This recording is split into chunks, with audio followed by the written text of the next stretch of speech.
Hindi ko matanggap ang ginawa mo, Meta, sa akin. Tapos ginawa mo red ang aking dashboard.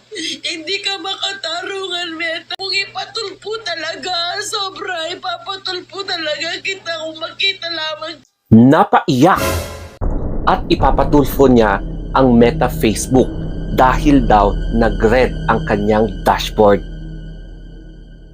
Good afternoon, mga ka-reels. Gusto ko lang sabihin sa inyo na nalulungkot ako dahil sa pagpula ng dashboard ko. Alam niyo, hindi makatarungan si Meta. Hindi ko matanggap sa sarili ko yan. Hindi ko matanggap ang ginawa mo, Meta, sa akin. Kasi di ko matanggap yung ginawa mong pulang dashboard ko. 5 ang upload kong video, 5 araw-araw. At ginagawa kong kabaliw-baliw ang video ko. Nag-i-engage ako ng tama sa kapwa ko creator. Tinatapos ko, nagko-comment ako, nagre-react ako. Nagla-live pa ako araw-araw. Tapos ginawa mo red ang aking dashboard. Hindi ka makatarungan, Meta. Hindi ka makatarungan, hindi ko matanggap. Matanggap ko kung naging red ang dashboard ko. Kung hindi ako nag-upload ng video. Tatanggapin ko yun. Tatanggapin ko nung naging red ang dashboard ko, pero hindi makatarungan. Araw-araw, 5 video. Lahat ng dumadaan sa dashboard ko, ini-engage ko ng tawa, tinatapos ko. Nagla-live ako kahit na inaantok ako, kahit pagod ako, tinitiis ko, makapag-live lang ako. Kaya hindi makatarungan yung ginawa mo sa dashboard ko na kulay red. Kahapon, yung aking engagement nasa 50,000K. Tapos yung reaction ko, nasa 169 yung reaction ko. Pero ngayon, napakababa. Okay lang sana gawin mong red ang dashboard ko kung hindi ako nag-upload. Kung i-upload ko isang video lang araw-araw, kung nag-i-engage ako, maling engage. Pero hindi ko matanggap talaga. Hindi ko matanggap yan. Makatarungan, hindi makatarungan. Tawa, alam ko wala akong pagkakamali. Wala talaga. Nagre-react talaga ako. Tinatapos ko ang video, nagko-comment ako. Hindi ko matanggap. Ginawa mo red ang dashboard ko. Hindi ko matanggap. Pagod na pagod ako. Nagpupuyat ako sa mga content ko. Nagpupuyat ako. Nagbibideo ako. Tapos ini-edit ko pa. Nire-replyan ko yung comment section kahit madaling araw hanggang 3:00 araw-araw akong napupuyat. Nasusunog pa yung niluluto ko sa kaka-reply ng mga comment. Instead na may ulam ako, wala na akong ulam. Kakasagot ng reply, kaka-edit ng content, tapos yung ulam ko nasunog. Akalain mo yan, Meta? 5 video, bakit ginawa mo red? Kapagod ko, napupuyat ako. Puyat na puyat ako sa kakagawa ng content para lang magawa ko yung 5 video araw-araw. Bakit ganon? Bakit masyado kang mapagbiro? Tapos yung sound ko, i-hold mo pa. Effort na ako. Ano pang gusto mo, Meta? Gusto kitang ipatulpo. Gusto kitang ipatulpo. Hindi tama yung ginagawa mo sa akin. Napaka-unfair mong tao. Napaka-unfair mo, Meta.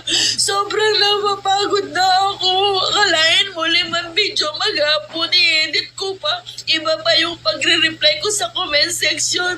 Tapos ganito yung ganti mo sa akin. Napaka-ano mo naman.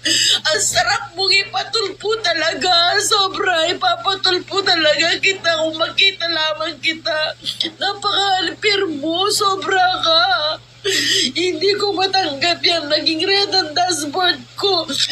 Napakadami kong effort. Wala akong pagkukulang. Wala akong pagkukulang, Meta.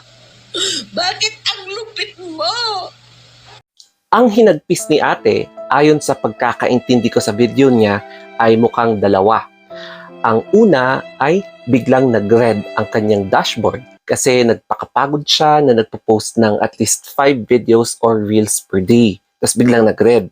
And pangalawa, na-hold yung kanyang payment. Kaya grabe ang iyak niya, no? At naghihinagpis talaga siya. Pero ngayon, pag-uusapan natin kung ano yung mga possible causes kung bakit naging ganyan ang kanyang profile or page. Ang number one is spam. Ito kadalasan nakikita sa mga content creator na kapag binabalikan nila yung nanonood sa kanila, yung comment nila is pwedeng copy-paste, copy-paste, copy-paste. Tapos yung iba, ang bilis mag-comment, no? As in. Tapos sabi ni ate, round the clock siya nagko-comment-comment lahat. So, pwedeng matag as it inauthentic behavior. Kaya mag-ingat-ingat kayo sa mga kinokomenta nyo, lalo na kapag super bilis kayo mag-comment. Matatag talaga or